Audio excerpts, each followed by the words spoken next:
So I was watching some old behind the scene footage of Survivor when the castmates would get voted out of their tribe and they made the jury. They got to go to what is called the Ponderosa. And this like resorty style place where after the castmates got voted out and entered the jury, they would stay there for the rest of their journey until the game show was over. There was a contestant that got voted out. She was so excited to make brownie mix. She said once a week she would drive to the store, buy a box of brownie mix, go home, read her magazines while she ate her brownies, and just let herself be sad. And I don't know why, that really stuck with me. It sounds so simple, like painfully simple. There was something about those words that she said that felt so comforting to me. I imagine myself sitting on my bed on like a lazy afternoon with brownies just out of the oven, painting my toenails, listening to the radio, and reading magazines. It just sounds great. She would do these things. She wasn't filming it, she wasn't posting it or looking at it as a way to get viewers or content. She was just eating brownies, reading magazines, and feeling whatever she needed to feel. With that, grab your tea, grab your blankets, and let's get cozy.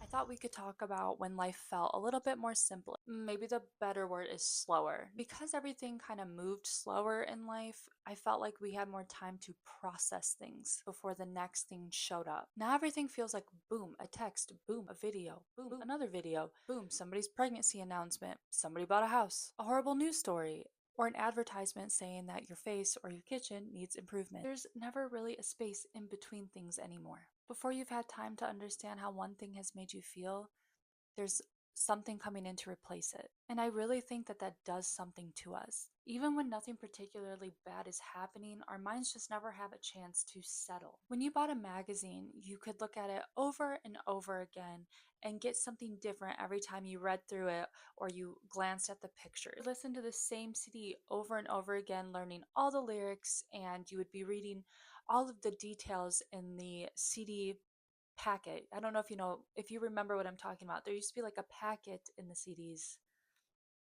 It was cool. It like went into the song sometimes. Anyways, a television finale felt like an actual event because you waited a whole season for the ending. There was a lot more anticipation. We were also bored more often. Obviously, sometimes boredom wasn't fun, but boredom gives your mind time to daydream. Sometimes that uncomfortable quiet is when we actually figure things out in our minds. That space is where you notice if you're sad, overwhelmed, inspired. Your thoughts had enough room to finish themselves. That's why I keep thinking about the brownie and magazine ritual. It wasn't glamorized self care like a 12-step routine with a matching headband, matching robe, and recording it all for content. It was just a simple make your brownies, read your magazines, and just have that space to yourself to process. There's something so genuinely like simple and kind about that. My audio has died. I apologize. I will do better next time. I think it really felt simpler because we had more time to savor and experience things.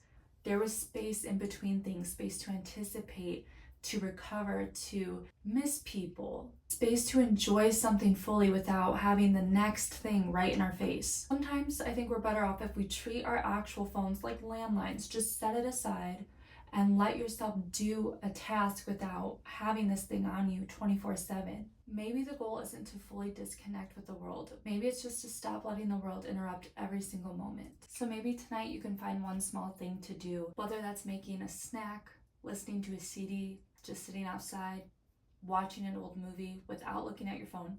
Give your thoughts time to fully finish themselves. Thank you for sharing your night with me.